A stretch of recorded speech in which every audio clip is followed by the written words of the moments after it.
নমস্কাৰ আপোনালোক সকলোকে পুনৰবাৰ টিকে মাইণ্ডৰ অন্য এটা ৰাতিপুৱাৰ ধামাকাদাৰ খবৰলৈ স্বাগতম জনাইছোঁ। অন্য দিনৰ দৰে আজিও আপোনালোকৰ বাবে দিনটোৰ কেইবাটাও গুৰুত্বপূৰ্ণ খবৰ লৈ আহিছোঁ। ভিডিঅ'টো প্ৰথমৰ পৰা শেষলৈকে চাই থাকিব আৰু ভিডিঅ'টো আৰম্ভ কৰাৰ আগতেই আপোনালোকক সৰুকৈ এটা ৰিকুৱেষ্ট, যদি খবৰকেইটা চাই ভাল লাগে লাইক এটা কৰিবলৈ নাপাহৰিব। আজি হৈছে 15 আগষ্ট, আজি স্বাধীনতা দিৱস। আজি 79 সংখ্যক স্বাধীনতা দিৱস। সকলোকে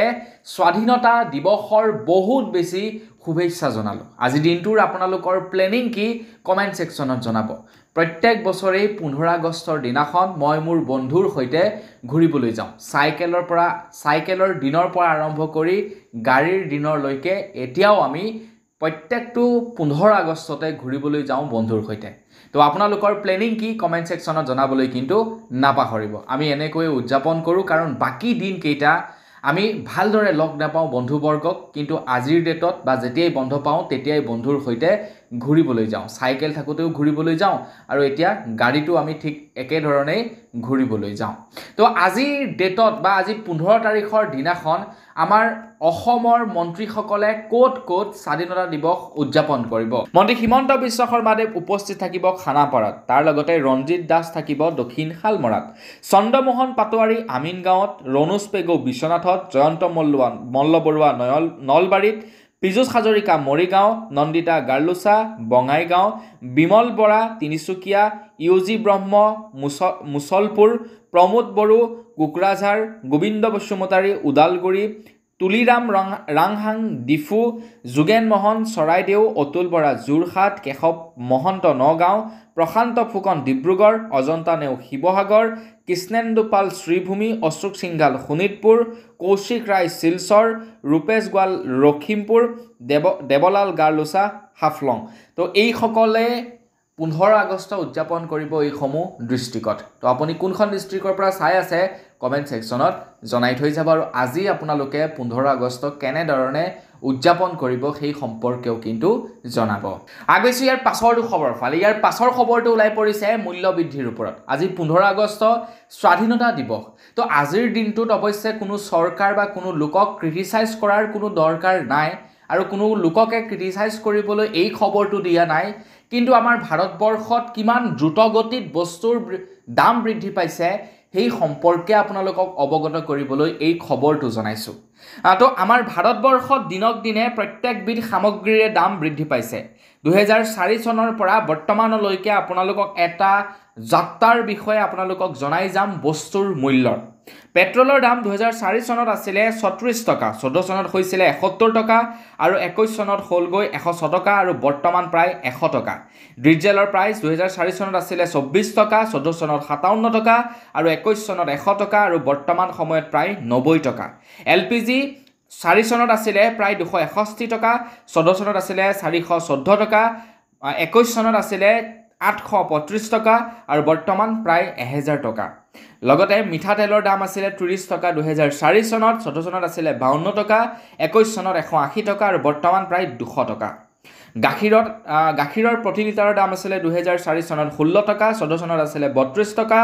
21 চনত আছিলে 60 টকা আৰু বৰ্তমান প্ৰায় 80 টকা গাখীৰৰ পাৰ লিটাৰৰ প্ৰাইচ। চাওকচোন আপোনালোকে, চকুৰ পলকতে বস্তুৰ দামবিলাক বৃদ্ধি পাই যোৱা নাইনে? আমাৰ উপাৰ্জন কিন্তু একেই আছে। আজিৰ পৰা 10 বছৰৰ পূৰ্বে আমি হয়তো 300 টকা উপাৰ্জন কৰিছিলোঁ, কিন্তু বৰ্তমান হয়তো আমি 400 টকা উপাৰ্জন কৰোঁ যদি দৈনিক হাজিৰা কৰোঁ। কিন্তু বস্তুৰ দাম কেনেকৈ বাঢ়িছে চাওকচোন, দ্ৰুত গতিত বৃদ্ধি পাইছে। আৰু এনেকৈ যদি থাকে অনাগত 5 বছৰৰ পিছত আমাৰ অসমত বা আমাৰ ভাৰতবৰ্ষত পেট্ৰলৰ দাম হ'বগৈ 150 টকা, ডিজেলৰ দাম হ'বগৈ 120 টকা আৰু তাৰ লগতে মিঠাতেলৰ দাম 250 টকা ক্ৰছ কৰিব। যদি এনেকৈ থাকে, যদি মূল্যবৃদ্ধি ৰোধ কৰিবৰ কাৰণে চৰকাৰে পদক্ষেপ লয় সেইটো বেলেগ কথা, কিন্তু এনেকৈ যদি চলি থাকে বস্তুৰ দাম চাব কিমান হয়গে। আগবাইছোঁ ইয়াৰ পাছৰটো খবৰ ফালে। 15 ছেপ্টেম্বৰ তাৰিখে ভাৰত আৰু পাকিস্তানৰ মাজত এখন মেটচ অনুষ্ঠিত কৰা হ'ব। সেই মেটচখন ভাৰততো কিন্তু নহয়, পাকিস্তানতো কিন্তু অনুষ্ঠিত নহয়। সেই মেটচখন ভাৰত আৰু পাকিস্তানৰ বাহিৰে অন্য এখন দেশত অনুষ্ঠিত হয়তো কৰা হ'ব। BCCI তৰফৰ পৰা এই কথা ঘোষণা কৰিছে। এতিয়া গৌৰৱ গগৈয়ে মন্ত্ৰী হিমন্ত বিশ্ব শৰ্মাদেৱক এটা ৰিকুৱেষ্ট কৰিছে। গৌৰৱ গগৈয়ে কৈছে যে BCCIৰ সম্পাদকজন অসম সন্তান আৰু মুখ্যমন্ত্ৰী হিমন্ত বিশ্ব শৰ্মাদেৱৰ বন্ধু তেখেতৰ খুবেই ঘনিষ্ঠ গতিকে মন্ত্ৰী হিমন্ত বিশ্ব শৰ্মাদেৱক ৰিকুৱেষ্ট কৰিছে গৌৰৱ গগৈয়ে যে BCCI তৰফৰ পৰা যি নেকি সিদ্ধান্ত লৈছে পাকিস্তানৰ সৈতে ক্ৰিকেট খেল অনুষ্ঠিত কৰা তো সেই সিদ্ধান্ত বাতিল কৰিবৰ কাৰণে ৰিকুৱেষ্ট কৰিবলৈ গৌৰৱ গগৈ ডাঙৰীয়াই মন্ত্ৰী হিমন্ত বিশ্ব শৰ্মাদেৱলৈ অনুৰোধ জনাইছে যে আপোনাৰ ঘনিষ্ঠক আপুনি ৰিকুৱেষ্ট কৰক যে পাকিস্তানৰ সৈতে ভাৰতৰ খেল অনুষ্ঠিত কৰিব নালাগে তো কি ক'ব আপোনালোকে এই সম্পৰ্কত কমেণ্ট ছেকশ্যনত জনাব পাকিস্তানে আমাৰ ভাৰতৰ সৈতে যি নেকি কাণ্ড কৰি পেলালে তাৰ পাছত আমাৰ ভাৰতে পাকিস্তানৰ সৈতে খেলিব লাগেনে কমেণ্ট ছেকশ্যনত জনাব আমাৰ ভাৰতে যি দেশৰ সৈতে ক্ৰিকেট খেল খেলে সেই দেশৰে ক্ৰিকেট এছ'চিয়েশ্যনৰ লাভ হয় এতিয়া আমাৰ গোটেই বিশ্বৰ কথা যদি ক'বলৈ যাওঁ আমাৰ ভাৰত এখন এনেকুৱা দেশ যিখন দেশত নেকি সৰ্বাধিক ক্ৰিকেট খেল উপভোগ কৰে আৰু আমাৰ ভাৰতৰ ক্ৰিকেট বোৰ্ড আটাইতকৈ ধনী গতিকে তেনে অৱস্থাত প্ৰত্যেক দেশেই ইচ্ছা কৰে আমাৰ ভাৰতৰ সৈতে ক্ৰিকেট খেল খেলিবৰ কাৰণে যাতে তেওঁলোকৰ ক্ৰিকেট বোৰ্ডৰ আৰ্থিক লাভ হয় তেওঁলোকে যাতে এডভাৰটাইজমেণ্ট বেছিকৈ লাভ কৰে গতিকে ইনডাইৰেক্টলি ক'বলৈ গ'লে পাকিস্তানৰ সৈতে খেল খেলা মানে পাকিস্তানৰ ক্ৰিকেট বোৰ্ডৰ অৰ্থনৈতিকভাৱে লাভালাভ হোৱা আগবাইছোঁ ইয়াৰ পাছৰটো খবৰ ফালে ইয়াৰ পাছৰ খবৰটো ওলাই পৰিছে প্ৰেমানন্দ মহাৰাজৰ ওপৰত আপোনালোকে চিনি পায় নে নাপায় কমেণ্ট ছেকশ্যনত জনাব প্ৰেমানন্দ মহাৰাজক মই বিৰাটেই মানো মই আমাৰ ভাৰতবৰ্ষত যিমান কেইজন নেকি মহাৰাজ আছে বা যিমান কেইজন নেকি ধৰ্ম প্ৰচাৰক আছে মই সকলোতকৈ বেছি ভাল পাওঁ প্ৰেমানন্দ মহাৰাজক আপুনি কাক ভাল পায় কমেণ্ট ছেকশ্যনত জনাব এইটো নহয় যে মই বেলেগ কেইজনক অসন্মান কৰোঁ তেনেকুৱা নহয় কিন্তু মই ভাল পাওঁ প্ৰেমানন্দ মহাৰাজক আটাইতকৈ বেছি আপোনালোকে কাক ভাল পায় সেইটো কমেণ্ট ছেকশ্যনত জনাব তেখেতে মানে প্ৰেক্টিকেলি কিছুমান কথা কয় গতিকে সেই বস্তুটো ভাল লাগে তো প্ৰেমানন্দ মহাৰাজৰ ওচৰলৈ গৈছিলে শিল্পা চেত্ৰী আৰু তেখেতৰ হাজবেণ্ড ৰাজ কুন্দ্ৰা তো ৰাজ কুন্দ্ৰা বৰ্তমান সময়ত বিতৰ্কৰ মাজত সোমাই আছে প্ৰায় 65 কোটি টকীয়া এটা কেলেংকাৰীৰ সৈতে জড়িত আছে ৰাজ কুন্দ্ৰা আৰু পূৰ্বতে তেখেতে বিভিন্ন ধৰণৰ কাম কাজ কৰিছিলে যিবিলাকৰ বাবে তেখেতে মুখ দেখুৱাব নোৱাৰা হৈছিলে ৰাইজৰ আগত এতিয়া সেই ৰাজ কুন্দ্ৰাই প্ৰেমানন্দ মহাৰাজক এটা কিডনি ডনেট কৰিবৰ কাৰণে গৈছিলে অৰ্থাৎ প্ৰেমানন্দ মহাৰাজৰ দুয়োটা কিডনি বেয়া তথাপিও তেখেত জীৱিত অৱস্থাত আছে তো তেখেতক এটা কিডনি ডনেট কৰিবৰ কাৰণে গৈছিলে শিল্পা চেত্ৰী আৰু ৰাজ কুন্দ্ৰা আৰু মহাৰাজে ডাইৰেক্টলি নাকচ কৰি দিছে কৈছে যে না মোক আপোনাৰ কিডনি দৰকাৰ নাই আপুনি ভালকৈ থাকক আপোনাৰ মিছেছৰ সৈতে আগবাইছোঁ ইয়াৰ পাছৰটো খবৰ ফালে এইবাৰ ৰাছিয়াৰ ৰাষ্ট্ৰপতিক সকিয়নি দিছে ডোনাল্ড ট্ৰাম্পে আমেৰিকাৰ ৰাষ্ট্ৰপতি ডোনাল্ড ট্ৰাম্পে এতিয়া ৰাছিয়াৰ ৰাষ্ট্ৰপতিক সকিয়নি দিছে ৰাছিয়াৰ ৰাষ্ট্ৰপতি হৈছে পুটিন তো ৰাছিয়াৰ ৰাষ্ট্ৰপতিক সকিয়নি দি কৈছে যদিহে শুকুৰবাৰে হ'ব লগা আলোচনাৰ পাছতো পুটিনে যুদ্ধ বন্ধ নকৰে তেনেহ'লে তাৰ পৰিণাম ভুগিব লাগিব হেনো ৰাছিয়াই হয়তো ৰাছিয়াৰ সৈতে যুদ্ধ কৰিব পাৰে এতিয়া আমেৰিকাই তো ডোনাল্ড ট্ৰাম্পেটো কৈ থাকে যে ভাৰত আৰু পাকিস্তানৰ মাজৰ যি নেকি যুদ্ধ হৈছিলে সেই যুদ্ধ বিৰতি কৰোৱাইছিলে ডোনাল্ড ট্ৰাম্পে আৰু যাৰ বাবে নেকি বিভিন্নজন লোকে এইটো দাবী উত্থাপন কৰিছিলে যে ডোনাল্ড ট্ৰাম্পক শান্তিৰ নোবেল বঁটাৰে পুৰস্কৃত কৰিব লাগে আৰু সেইবাবে হয়তো এতিয়া ডোনাল্ড ট্ৰাম্পে উঠি পৰি লাগিছে ৰাছিয়াৰ ওপৰত ৰাছিয়াক ভয় ভাবকি খুৱাই হ'লেও যুদ্ধ বিৰতি কৰোৱাব বিচাৰিছে আমাৰ ভাৰতেতো কৈছেই যে ভাৰত আৰু পাকিস্তানৰ মাজৰ যি যুদ্ধ হৈছিলে সেই যুদ্ধ ডোনাল্ড ট্ৰাম্পে ৰখুৱা নাই বুলি ভাৰত চৰকাৰৰ ফালৰ পৰা কৈছে কিন্তু ডোনাল্ড ট্ৰাম্পে বাৰে কৈ আছে ভাৰত পাকিস্তানৰ যুদ্ধ মই শান্তি আনিছিলোঁ বা মই বন্ধ কৰাইছিলোঁ আগবাইছোঁ ইয়াৰ পাছৰটো খবৰ ফালে আপোনালোকে বাৰু আমাৰ অসমৰ জনপ্ৰিয় ইউটিউবাৰ নীলোৎপল চলিহাক চিনি পায়নে কমেণ্ট ছেকশ্যনত জনাব হয়তো চিনি পাই চাগে তেখেত বৰ্তমান এজন ফুল টাইম ইউটিউবাৰ কিন্তু পূৰ্বতে তেখেতে আমাৰ অসমৰ কেইবাখনো চিৰিয়েলত কাম কৰিছিলে দুই এটা তেখেতে গানতো কাম কৰিছে তেখেত এজন পূৰ্বতে অভিনেতা আছিলে কিন্তু বৰ্তমান সময়ত তেখেত এজন ফুল টাইম ইউটিউবাৰ আপুনি বাৰু চিনি পায়নে নীলোৎপল চলিহাক কমেণ্ট ছেকশ্যনত জনাব তো নীলোৎপল চলিহাই এটা সিদ্ধান্ত লৈছে যে তেখেতে তেখেতৰ অংগ ডনেট কৰিব অৰ্থাৎ তেখেতৰ মৃত্যু হোৱাৰ পাছত তেখেতৰ শৰীৰৰ প্ৰয়োজনীয় অংগসমূহ তেখেতে ডনেট কৰিব বুলি জনাইছে যিসকল মানুহৰ সেই অংগসমূহ নাথাকে তো আপুনিও কৰিব পাৰে আপোনাৰ চকু আপোনাৰ হাওঁফাও আপোনাৰ কিডনি এইসমূহ বস্তু আপোনালোকেও ডনেট কৰিব পাৰে আপোনাৰ মৃত্যুৰ পাছত আপোনাৰ সেই অংগসমূহ উলিয়াই নি যিসকল লোকৰ নেকি এই অৰ্গেনসমূহ নাথাকে সেই অৰ্গেনসমূহ তেওঁলোকৰ শৰীৰত ট্ৰান্সপ্লান্ট কৰা হয় মানে সেই আৰু দিয়া হয় আৰু তেওঁলোকৰ দেহত গতিকে আপোনালোকেও যদি ইচ্ছা কৰে আপোনালোকৰ শৰীৰৰ অংগসমূহ বা অৰ্গেনসমূহ আপোনালোকে ডনেট কৰিব পাৰে এইটো এটা বিশেষ প্ৰক্ৰিয়া আছে আপোনালোকে জীৱিত থকাৰ অৱস্থাতেই আপোনালোকে সেইটো চুক্তি স্বাক্ষৰ কৰিব লাগিব আৰু চুক্তি স্বাক্ষৰ কৰাৰ পাছত আপোনাৰ যেতিয়া নেকি মৃত্যু হ'ব মৃত্যু হোৱাৰ পাছত আপোনাৰ শৰীৰৰ পৰা ডক্টৰে সেই অৰ্গেনসমূহ উলিয়াই অন্য এজন ব্যক্তিৰ দেহত সেই অৰ্গেনসমূহ সংস্থাপন কৰিব গতিকে তেখেতে এটা খুব ভাল কাম কৰিছে তাৰ বাবে আমি তেখেতক ধন্যবাদ জ্ঞাপন কৰিছো নীলোৎপল চলিহাৰ হৈ সুন্দৰকৈ এটা কমেন্ট কৰি থৈ যাব আগবাইছো ইয়াৰ পাছৰটো খবৰ ফালে সামাজিক মাধ্যমত জেছিকা নামৰ এগৰাকী ছোৱালীৰ ভিডিঅ' খুবেই ভাইৰেল হৈ আছে যেটো ভিডিঅ'ত আমি দেখা পাইছো যে জেছিকা নামৰ এগৰাকী ট্ৰেইনাৰক তেখেতে 4 বছৰে ট্ৰেইন কৰা ডলফিনটোৱে বৰ বেয়াকৈ হত্যা কৰিলে আপোনালোকে হয়তো এই ভিডিঅ'টো নিশ্চয় সামাজিক মাধ্যমত দেখা পাইছে ইনষ্টাগ্ৰাম বা ফেসবুকত হয়তো আপোনালোকে এই ভিডিঅ'টো প্ৰচাৰ হোৱা দেখা পাইছে কিন্তু এতিয়া খবৰ ওলাইছে যে জেছিকাৰ নামৰ ছোৱালীজনীৰ যেটো ভিডিঅ' নেকি ভাইৰেল হৈ আছে সেই ভিডিঅ'টো সম্পূৰ্ণৰূপে মিছা বুলি প্ৰচাৰ পাইছে সেই ভিডিঅ'টো হেনো আৰ্টিফিচিয়েল ইন্টেলিজেন্টৰ সহায়তহে প্ৰস্তুত কৰা হৈছিল আৰু সামাজিক মাধ্যমত সেই ভিডিঅ'টো প্ৰচাৰ কৰা হৈছিল এই ভিডিঅ'টোৰ সৈতে জড়িত থকা প্ৰত্যেকটো বস্তুৱে আৰ্টিফিচিয়েল ইন্টেলিজেন্টৰ দ্বাৰা প্ৰস্তুত কৰা বুলি এতিয়া ৰিপৰ্ট ওলাই পৰিছে খবৰ ওলাই পৰিছে যে আমাৰ পৃথিৱীত জেছিকা নামৰ কোনো ধৰণৰ ডলফিনৰ ট্ৰেইনাৰেই হেনো নাই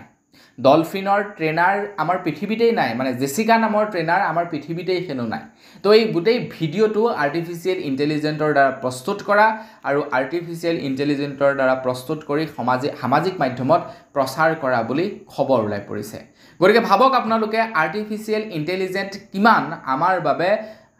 খাতাৰনাক হ'ব পাৰে কিমান আমাৰ বাবে ঘাতক হ'ব পাৰে আপোনালোকে এবাৰ নিজেই ভাবি চাওক প্ৰথমে চাওঁতে ময়ো ধৰিবই পৰা নাছিলো যে এইটো মানে আৰ্টিফিচিয়েল ইন্টেলিজেন্টৰ দ্বাৰা ক্ৰিয়েট কৰা বুলি কিন্তু যেতিয়া নেকি খবৰ ওলাই পৰিছে তাৰ পাছতে মানে ভালকৈ চাইছো যে হয় দেখোন এইটো আৰ্টিফিচিয়েল ইন্টেলিজেন্টৰ দ্বাৰাই ক্ৰিয়েট কৰা আপোনালোকে ভালদৰে যদি ভিডিঅ'সমূহ চাই তেন্তে গম পাব আগবাইছো ইয়াৰ পাছৰটো খবৰ ফালে ইয়াৰ পাছৰ খবৰটো ওলাই পৰিছে গৌৰৱ গগৈৰ ওপৰত সামাজিক মাধ্যমত গৌৰৱ গগৈৰ ওপৰত এটা অভিযোগ আহিছে যে গৌৰৱ গগৈৰ পাকিস্তানৰ সৈতে সম্পৰ্ক আছে আৰু ইয়াৰ সম্পূৰ্ণ তথ্য অসমৰ মুখ্যমন্ত্ৰী ডক্টৰ হিমন্ত বিশ্ব শৰ্মা দেৱে সেপ্টেম্বৰ মাহত প্ৰচাৰ কৰিব বুলি জনাইছে 15 সেপ্টেম্বৰ তাৰিখৰ দিনাখন মন্ত্ৰী হিমন্ত বিশ্ব শৰ্মা দেৱে সকলো তথ্য ফাদিল কৰিব বুলি জনাইছে কিন্তু সেই সময়তে 15 আগষ্টৰ পূৰ্বে গৌৰৱ গগৈৰ ওপৰত আৰু এটা খবৰ প্ৰচাৰ হৈছিল সামাজিক মাধ্যমত যেটো খবৰত দেখা গৈছিল যে 5 আগষ্টত পাকিস্তানে আয়োজিত কৰা এখন হাই কমিছনৰ মিটিঙত গৌৰৱ গগৈক বক্তা হিচাপে নিমন্ত্ৰণ জনাইছে তো একপি ফটো ভাইৰেল হৈছিল আৰু যাৰ পাছতেই নেকি গৌৰৱ গগৈয়ে এই ফটোকপিৰ ওপৰত প্ৰতিক্ৰিয়া কৰি কৈছে যে যি কপি ফটো বৰ্তমান সময়ত ভাইৰেল কৰি থকা হৈছে এই ফটোকপি সম্পূৰ্ণৰূপে ভুৱা বুলি জনাইছে গৌৰৱ গগৈয়ে কৈছে যে যিসকল লোকে এই কাৰ্যটো কৰিছে তেখেতলোকৰ ওপৰত তেখেতে আইনী ব্যৱস্থা ল'ব বুলি জনাইছে গতিকে আপোনালোকে এনে ধৰণৰ অনৈতিক কাৰ্যৰ পৰা দূৰৈত থাকিব এইবিলাকটো আপোনাৰ সেই সব পলিটিক্যাল চাল আমাৰ নিচিনা সৰ্বসাধাৰণ মানুহে গৌৰৱ গগৈৰ পাছতনো কিয় লাগিব মই জেনিবা গৌৰৱ গগৈৰনো এনেকুৱা ধৰণৰ ভুৱা বাতৰি কিয় প্ৰচাৰ কৰিম মোৰ যদি পলিটিক্যাল বেকগ্ৰাউণ্ড থাকে তেতিয়াহে মই এনে ধৰণৰ এটা ভুৱা বাতৰি প্ৰচাৰ কৰিম হয় না নহয় গতিকে সেই কামবিলাক নকৰিব সেইবিলাক বেয়া কথা আপুনি যদি পলিটিক্যাল বেকগ্ৰাউণ্ডৰ সৈতে জড়িত নাই এনেকুৱা ধৰণৰ নিউজবিলাকো আপোনালোকে শ্বেয়াৰ কেতিয়াও নকৰিব নহলে আইনী মেৰপেছত সোমাবলৈ আপোনাৰ বেছিকণ সময় নালাগিব আগবাইছো ইয়াৰ পাছৰটো খবৰ ফালে অসমৰ খিলঞ্জীয়াসকলক প্ৰদান কৰা হ'ব এতিয়া অস্ত্ৰ মানে বন্ধুকৰ লাইসেন্স প্ৰদান কৰা হ'ব এতিয়া আমাৰ অসমৰ খিলঞ্জীয়াসকলক যিসকলৰ তিনিটা প্ৰজন্ম আমাৰ অসমতে আছে তেওঁলোকক এতিয়া বন্ধুকৰ লাইসেন্স প্ৰদান কৰিব অসমৰ মুখ্যমন্ত্ৰী ডক্টৰ হিমন্ত বিশ্ব শৰ্মা দেৱে কৈছে যে বন্ধুকৰ লাইসেন্স চৰকাৰে প্ৰদান নকৰে বন্ধুকৰ লাইসেন্স প্ৰদান কৰিব প্ৰশাসনে আপুনি বন্ধুকৰ লাইসেন্সৰ বাবে আবেদন কৰিলেই বন্ধুকৰ লাইসেন্স আপোনালোকে নাপাব আপোনালোকে কেবাটাও প্ৰমাণীকৰণৰ মাজেৰে পাৰ কৰিব লাগিব তাৰ পাছতহে আপোনালোকক বন্ধুকৰ লাইসেন্স প্ৰদান কৰিব বুলি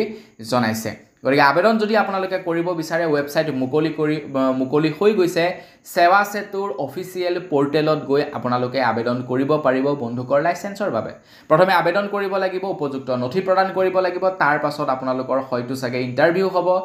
তাৰ পাছত ফিজিক্যাল ভেৰিফিকেশন হ'ব তাৰ পাছতহে হয়তো আপোনালোকে লাভ কৰিব পাৰে বন্ধুকৰ লাইসেন্স এটা দীঘলীয়া প্ৰক্ৰিয়া আছে গোটেই প্ৰক্ৰিয়াটোৰ মাজেৰে পাৰ হৈহে আপোনালোকে লাইসেন্স ল'ব পাৰিব গতিকে সাৱধান কিন্তু আপোনালোকে ইচ্ছা কৰিলে এনে এপ্লাই কৰি নিদিব নহলে আপোনালোকে নাপাব সববিলাক আগতেকে জানিম বুজি ল'ব যদি ল'বলৈ ইচ্ছা আছে তাৰ পাছতহে আপোনালোকে আবেদন কৰিব আগবাইছো ইয়াৰ পাছৰটো খবৰ ফালে 13 আগষ্ট তাৰিখৰ দিনাখন অসম কেবিনেটে কেবাটাও গুৰুত্বপূৰ্ণ সিদ্ধান্ত লয় অৱশ্যে এই খবৰ কেইটা যোৱাকালি আপোনালোকক জনাব লাগিছিল কিন্তু কিবা কাৰণত এই খবৰ কেইটা জনোৱাত থাকি গ'ল সেইভাবে ভাবিলো আপোনালোকক জনাই দিওঁ 13 আগষ্টৰ তাৰিখৰ দিনাখন অসম কেবিনেটে আমাৰ সকলোৰে বাবেনো কি নতুনকৈ গুৰুত্বপূৰ্ণ সিদ্ধান্ত লৈছে সেই সম্পৰ্কে আপোনালোকক জনাই দিওঁ প্ৰথমটো হৈছে যে সকলোৰে বাবে গুণগত স্বাস্থ্য সেৱা নিশ্চিতকৰণ কৰিবৰ কাৰণে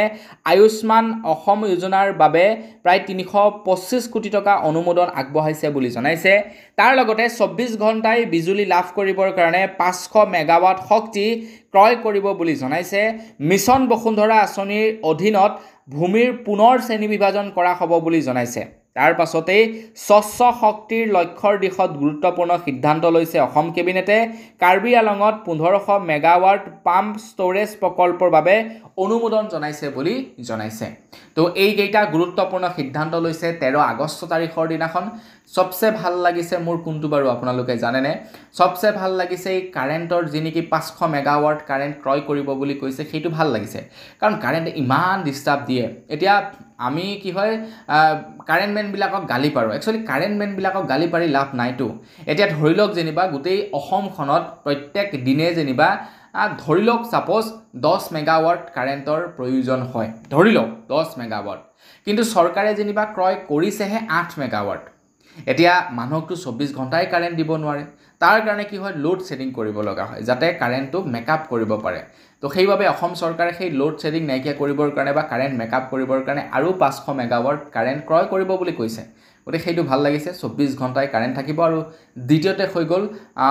আয়ুষ্মান ভাৰতৰ বাবে 325 কোটি টকা ধাৰ্য কৰিছে আমাৰ অসম চৰকাৰক ৰিকুৱেষ্ট যাতে অসম চৰকাৰে প্ৰাইভেট চিকিৎসালয়তো পূৰ্বৰ দৰে চিকিৎসা কৰিব পৰা ব্যৱস্থা কৰি দিয়ে আমাৰ অসমৰ প্ৰাইভেট চিকিৎসালয়সমূহে বৰ্তমান সময়ত আয়ুষ্মান কাৰ্ডৰ জৰিয়তে চিকিৎসা নকৰে কাৰণ আয়ুষ্মান কাৰ্ডৰ পইচা এতিয়াও পাবলৈ আছে চৰকাৰী প্ৰাইভেট চিকিৎসালয়সমূহে আৰু তেওঁলোকে সেইভাবে চিকিৎসা নকৰা হৈছে গতিকে তেওঁলোকৰ টকাসমূহ দি দিয়ক সময়মতে পইচা তেওঁলোকৰ একাউণ্টত ভৰাই থাকক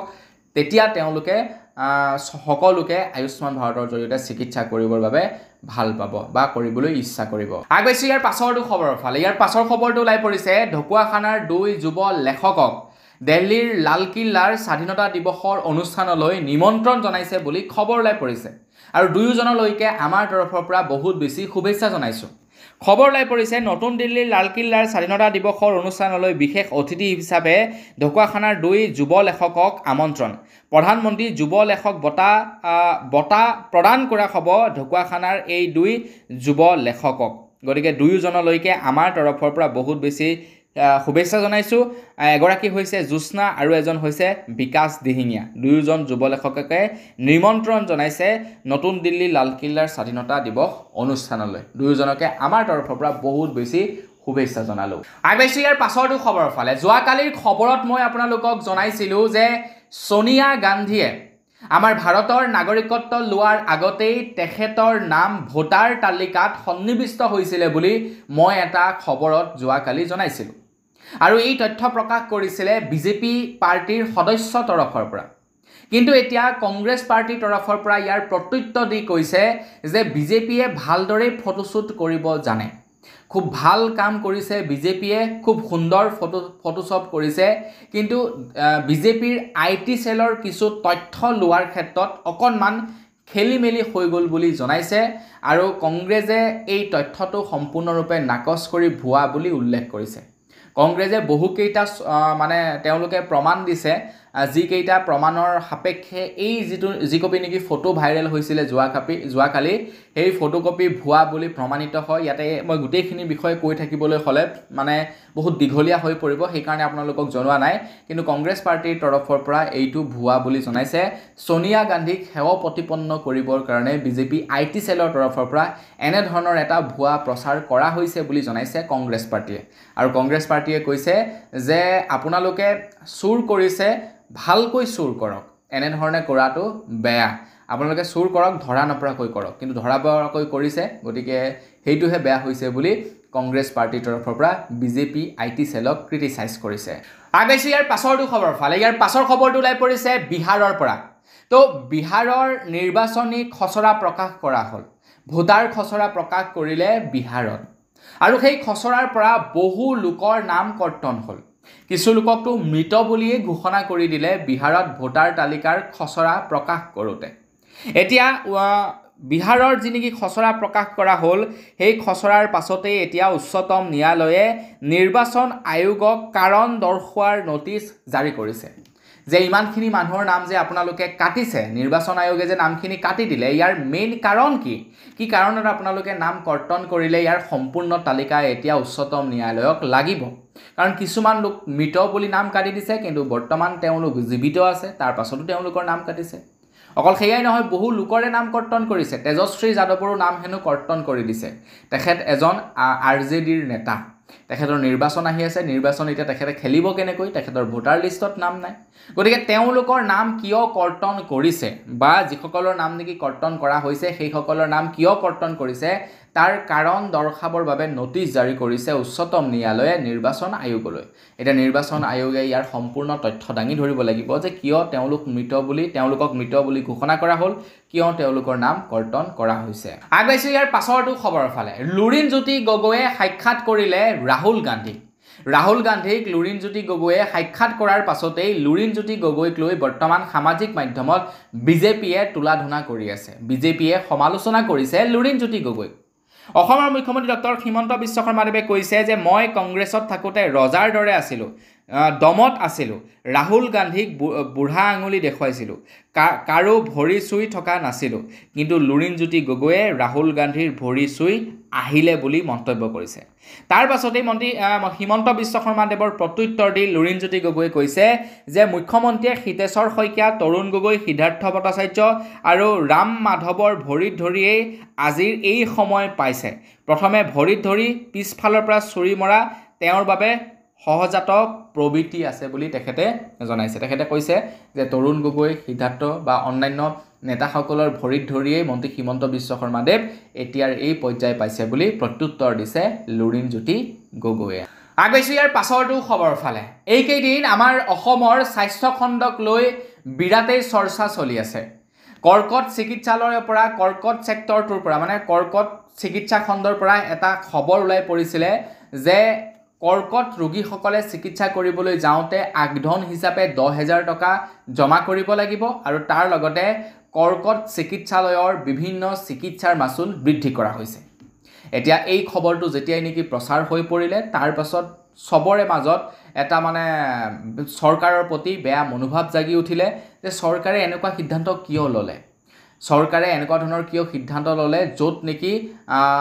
সৰ্বসাধাৰণ ৰাইজৰ মাথাত টাঙুন দিব বিচাৰিছে বিজেপি চৰকাৰে তাৰ পাছতেই অসমৰ মুখ্যমন্ত্ৰী ডক্টৰ হিমন্ত বিশ্ব শৰ্মাদেৱে এটা স্পষ্টীকৰণ দিছে যে ই যি নেকি আগধন হিচাপে 10,000 টকা লোৱা হ'ব বুলি জনাইছিলে সেয়া উঠাই লোৱা হৈছে সেইটো নিয়ম উঠাই লোৱা হৈছে আৰু তাৰ পাছতেই তেখেতে স্পষ্টীকৰণ দিছে যে যি নেকি বেমাৰৰ চিকিৎসা কৰিবলৈ যাওঁতে মাচুল বৃদ্ধি কৰোৱা হৈছে বুলি জনাইছে তো সেই মাচুল কেৱল আয়ুষ্মান কাৰ্ড থকা লোকসকলৰ বাবেহে বৃদ্ধি কৰোৱা হৈছে বাকি যিসকলৰ আয়ুষ্মান কাৰ্ড নাথাকে তেওঁলোকৰ বাবে পূৰ্বৰ দামেই থাকিব বুলি জনাইছে মানে যাৰ আয়ুষ্মান কাৰ্ড আছে সিহঁতে বেছিকৈ পইচা ভৰিব লাগিব যাৰ আয়ুষ্মান কাৰ্ড নাই তেওঁলোকে কমকৈ পইচা ভৰিব লাগিব এতিয়া আয়ুষ্মান কাৰ্ড যাৰ থাকিব তেওঁলোকে পইচা দিবই নালাগে কাৰণ তেওঁলোকৰ 5 লাখ টকাৰ পৰা কৰ্তন হ'ব কিন্তু 5 লাখ টকাতকৈ যদি বেছি খৰচা হয় তেতিয়া তেওঁলোকৰ কিন্তু মানে টকা ঢেৰ খৰচা হ'ব এইটো কিন্তু খাটাং কথা কাৰণ আয়ুষ্মান ভাৰত ব্যৱহাৰ কৰা সকলৰ বাবে স্বাস্থ্যৰ মাচুলটো বৃদ্ধি কৰি দিছে আগবাইছো ইয়াৰ পাছৰটো খবৰ ফালে ইয়াৰ পাছৰ খবৰটো ওলাই পৰিছে স্বাধীনতা দিৱসৰ আগদিনাখন চাপৰৰ পৰা খবৰ ওলাইছে স্বাধীনতা দিৱসৰ আগদিনাখন অৰ্থাৎ 14 আগষ্টৰ তাৰিখৰ দিনাখন চাপৰত কোনোবা অচিনাক্ত ব্যক্তিয়ে এতিয়ালৈকে মানে কোনে এই কামটো কৰিছে ধৰিব পৰা নাই কোনোবা অচিনাক্ত ব্যক্তিয়ে ৰাজপথত পাকিস্তানৰ ফ্লেগ অংকন কৰিছে এটা কোনে কৰিছে নাজানো এতিয়া সকলোৱে সন্দেহ কৰিছে মুছলমানসকলৰ ওপৰতে কোনোবা বেয়া মুছলমানে এই কামটো কৰিছে বুলি বহুলোকে সন্দেহ কৰিছে আৰু যিয়ে নহওক যোনেই অংকন নকৰক যোনেই এই কামটো নকৰক কিয় মানে তেওঁলোকে পাব কি চালা ভাৰততে আছে ভাৰততে থাকি তেওঁলোকে পাকিস্তানক সাপোৰ্ট কৰে তাতকে ভাল যাকে না পাকিস্তানলৈ ইমানে যদি ভাল পাও ভাৰতৰ নাগৰিকত্ব এটোতো ভাই দি দিব চৰকাৰে আপোনালোকক মানে কোনো আৰামছে দি দিব আপোনালোক টেনচনেই কৰিব নালাগে আপোনালোকে মানে পাকিস্তানক একদম যিমান পাৰে সিমান সাপোৰ্ট কৰিব পাৰিব আপোনালোকে ভাৰতৰ নাগৰিকত্ব পাকিস্তানৰ নাগৰিকত্ব লৈ লওক দিনে ৰাতিয়ে পাকিস্তানক সাপোৰ্ট কৰে পাকিস্তানৰ হৈ আপোনালোকে গুণগান গায় পাকিস্তানৰ গান গায় কি কৰে কৰি থাকিব কিন্তু ভাৰততে থাকি ভাৰতৰ হাৱা পানী খাই পাকিস্তানক সাপোৰ্ট কৰে এইটো কেনেকুৱা কথা আগবাইছো ইয়াৰ পাছৰটো খবৰ ফালে 16 আগষ্ট তাৰিখৰ পৰা বিদ্যালয়সমূহ পূৰ্বৰ দৰে 9 বজাৰ পৰা আৰম্ভ হ'ব বৰ্তমান 7 বজাৰ পৰা বিদ্যালয়সমূহ আৰম্ভ কৰা হৈছিল আৰু মাক দেউতাকসকল বিৰাট মানে পৰেশান হৈ গৈছিল যে 7টা বজাত ল'ৰা ছোৱালী বিদ্যালয় পঢ়াব লাগে মোৰ বান্ধৱীৰ মানে ল'ৰা ছোৱালীতে স্কুল গৈছে তো সিহঁতে কৈছে 5টা বজাত উঠিব লাগে 5টা বজাতে উঠি ভাত পানী বনাই সিহঁতক খুৱাই মেলাই পঠাব লাগে সিহঁতক আজৰি কৰিব লাগে মানে বিৰাট পদে অশান্তি পাইছে আৰু 7টা বজাত বিদ্যালয় খোলাৰ কাৰণে এতিয়া ফাইনালি বিদ্যালয় 9 বজাৰ পৰা আৰম্ভ কৰি দিলে গতিকে মোৰ বান্ধৱীৰ টেনচন নাই আৰু বিন্দাস এতিয়া পঠাব পাৰিব বিদ্যালয়লৈ আগবাইছো ইয়াৰ পাছৰটো খবৰ ফালে ইয়াৰ পাছৰ খবৰটো ওলাই পৰিছে বিশ্বনাথৰ পৰা তো বিশ্বনাথবাসী সাৱধান হওক বিশ্বনাথত এইবাৰ উচ্ছেদ অভিযান চলিব 15 আগষ্টৰ পাছতেই 17 আগষ্ট তাৰিখৰ দিনাখন বিশ্বনাথত এইবাৰ উচ্ছেদ অভিযান চলিব বুলি মন্ত্ৰী হিমন্ত বিশ্ব শৰ্মাদেৱে যোৱাকালি ঘোষণা কৰিছে গতিকে বিশ্বনাথৰ পৰা যদি চাই আছে সাৱধান এতিয়া বিশ্বনাথত কিন্তু উচ্ছেদ অভিযান চলা আৰম্ভ হ'ব আগবাইছো একেবাৰে শেষৰটো খবৰ ফালে একেবাৰে শেষৰ খবৰটো ওলাই পৰিছে যিসকল লোকে নেকি ভাড়া ঘৰ দিয়ে তেওঁলোকৰ বাবে আপুনি যদি মাটি বাৰী কিনা বেচা কৰে তো আপোনালোকৰ কাৰণে এইটো এটা গুৰুত্বপূৰ্ণ খবৰ মন্ত্ৰী হিমন্ত বিশ্ব শৰ্মাদেৱে নিৰ্দেশনা জাৰি কৰিছে ভাড়াতীয়াসকলক যিসকলে ভাড়া দিয়ে তেওঁলোকক যে আপোনালোকে এতিয়াৰে পৰা কোনো এজন লোকক ভাড়া দিবলৈ যাওঁতে তেখেতৰ সকলোবিলাক ডিটেইলছ জানি ল'ব অচিনাকি লোকক ভাড়া নিদিব প্ৰথমে তেওঁলোকৰ ডিটেইলছ জানি লওক তাৰ পাছতহে আপোনালোকে ভাড়া দিয়ক এই নিৰ্দেশনা দিছে অসম চৰকাৰৰ ফালৰ পৰা এইটো সঁচাও দিয়কচোন নহয় জানো কৰবাৰ পৰা কোনোবা এজন ব্যক্তি আহিব কিবা এটা বেয়া কাম কৰি থৈ গুচি যাব কালিলৈতো আপুনিয়ে ফচিব গতিকতে ভাড়া দিয়াৰ আগত অকণমান চাই চিতি ল'ব যে মানুহজন ভাল নে বেয়া মানুহজন ক'ৰ হয় তেখেতৰ বেকগ্ৰাউণ্ড কি এই বস্তুবিলাক অকণমান চাই চিন্তি ল'ব তো বৰ্তমান দিবকল বস আজিৰ ভিডিঅ' জনাবলগীয়া খবৰ ইমানকেইটাই আছিলে খবৰসমূহ জানি কেনে পালে কমেণ্ট ছেকশ্যনত জনাব যদি ভাল লাগিলে লাইক এটা কৰিব চেনেল যদি ছাবস্ক্ৰাইব কৰা নাই ছাবস্ক্ৰাইবটো কৰি ল'ব পুনৰ এটা লগ পোৱাৰ সৈতে বিদায় মাগিছোঁ ধন্যবাদ জয় অসম